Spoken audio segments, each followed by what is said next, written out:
वजीर आज़म बनने से पहले मरियम नवाज से मुलाकात हुई थी। अनवारुल हक काकड़ का निजी टीवी को इंटरव्यू में इंकशाफ। निगरान वजीर आज़म का कहना है मनसब संभालने से पहले बिलावल भुट्टो, आसिफ जरदारी और मौलाना फजल रहमान से भी मिला था।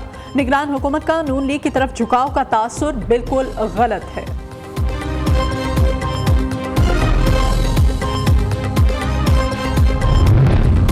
नवाज शरीफ के वतन वापसी से पहले सऊदी अरब में डेरे अहम सऊदी हुकाम से मुलाकातें शेड्यूल। 5 रोज क़याम के बाद दुबई रवाना होंगे। 21 अक्टूबर को लाहौर की सरजमीन पर कदम रखेंगे। नून लीगी कायद के इस्तकबाल की तैयारियां तेज। रहनुमाओं को टास्क दे दिए गए। मीनारे पाकिस्तान जलसे में कितने लोग पहुंचेंगे? नून लीग ने डाटा इकट्ठा करना शुरू कर दिया। मॉडल टाउन में मरकजी कंट्रोल रूम कायम। पार्टी अहदेदारों साबिक अरकान असम्बली से तफसीलात मौसूल होने लगी। गाड़ी नंबर, मुसाफिरों की तादाद, मीनारे पाकिस्तान पहुंचने का वक्त सब बताना होगा। जलसे के शुरका का डाटा जमा करके रिपोर्ट मरियम नवाज को पेश की जाएगी।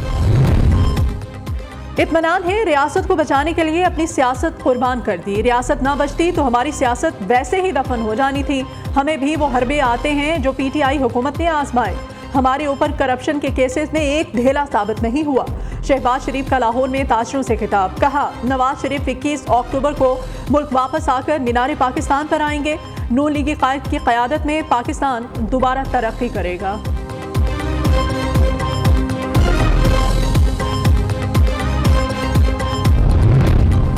क्या इलेक्शन में फिर ताखीर होने को है? मौलाना और शहबाज शरीफ की मुलाकात की अंदरूनी कहानी ने सवालात उठा दिए।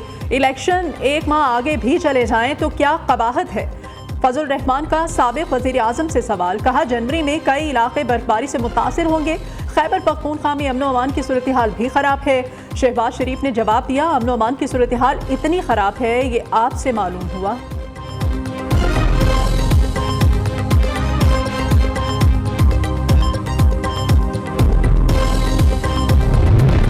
नवाज शरीफ एटमी कुव्वत पाकिस्तान को मुआशी ताकत बनाने आ रहे हैं। मुल्क और कौम को जब जख्म लगे हर बार नून लीगी कायद आकर मरहम रखते हैं।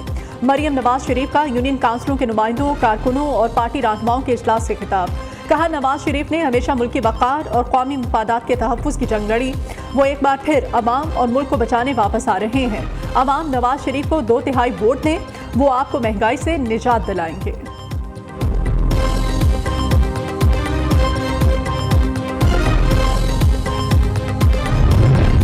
PTI के मुआहदों का खुमियाजा हमें 16 माह तक भुगतना पड़ा। इस वजह से आज IMF तिगनी का नाच नचा रहा है।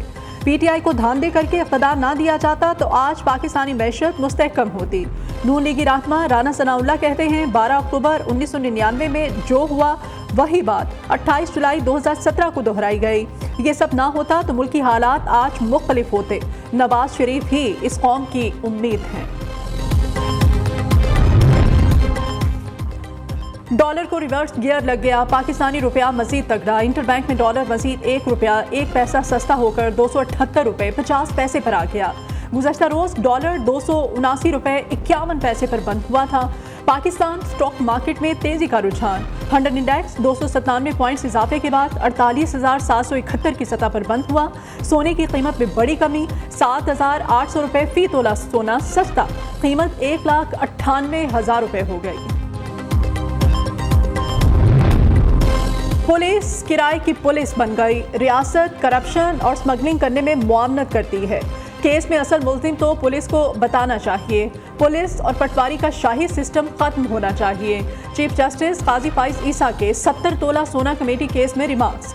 गैर मियारी तफ्तीश पर प्रोसिक्यूशन पर बरहमी का इजहार करते हुए कहा कमेटी गिरफ्तार मुल्जिम ने बनाई और तफ्तीश अहले खाना से हुई। 1.5 करोड़ मालियत सोने का कोई इनकम टैक्स अदा नहीं किया गया। ये सोना कहां से आता है?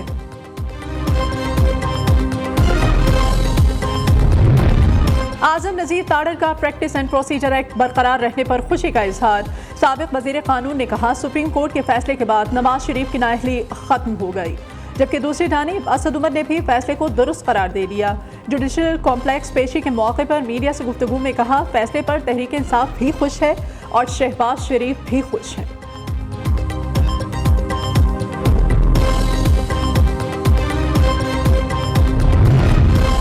पंजाब असेंबली में गैर कानूनी भर्तियों का केस। परवेज इलाही की रिहाई में रुकावटें। एंटी करप्शन कोर्ट से मंजूर जमानत गैर मुअस्सर हो गई। एंटी करप्शन कोर्ट ने परवेज इलाही की जमानत का फैसला वापस ले लिया। प्रोसिक्यूशन ने साबिक वजीर आला का जिस्मानी रिमांड न देने का मैजिस्ट्रेट का फैसला चैलेंज किया था। वेस्टर्न इंजेक्शन स्कैंडल की तहकीकात में अहम इंकशाफात। इंजेक्शन के अलहदा डोजेस की तैयारी के दौरान मुबैना तौर पर इन्फेक्शन शामिल हुआ। इंजेक्शन की तैयारी वाले मकामात पर सफाई की सूरत हाल अबतर पाई गई। इंजेक्शन की मिकदार बढ़ाने के लिए मुबैना तौर पर पानी मिलाया जाता है। क्या हर हॉस्पिटल या क्लिनिक में गंदगी थी? शहरियों ने सवालात उठा दिए। अपने हक के लिए एहतजाज भी जुर्म बन गया। लाहौर के इलाके काहना में शहबाज शरीफ की गाड़ी क्यों रोकी? एहतजाज करने वालों के खिलाफ मुकदमा दर्ज। मुकदमा पुलिस की मुद्दईयत में दर्ज किया गया। FIR में रोड ब्लॉक करने और पुलिस से लड़ाई झगड़े की दफात शामिल की गई हैं।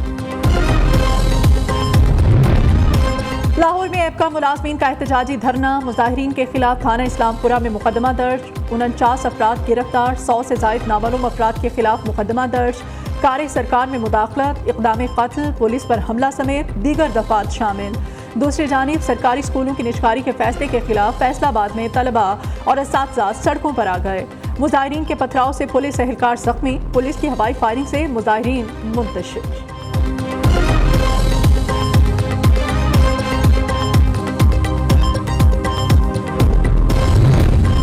DG ranger Sindh major general Azhar Waqas का अंदरून सिंध कनकोट का दौरा। कच्चे के इलाकों, पुलिस स्टेशन, घोड़ा घाट, दुरानी महर और मुल्हिका इलाकों में डाकुओं के खिलाफ ऑपरेशन का मुआयना। डाकुओं की कमीन गाहों का फिजाई जायजा भी लिया।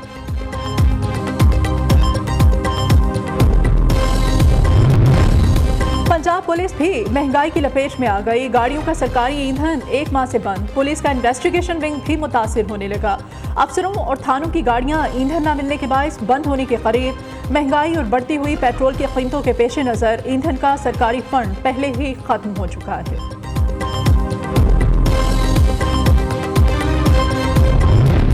PIA और PSO के दरमियान माली मामलात संगीन हो गए।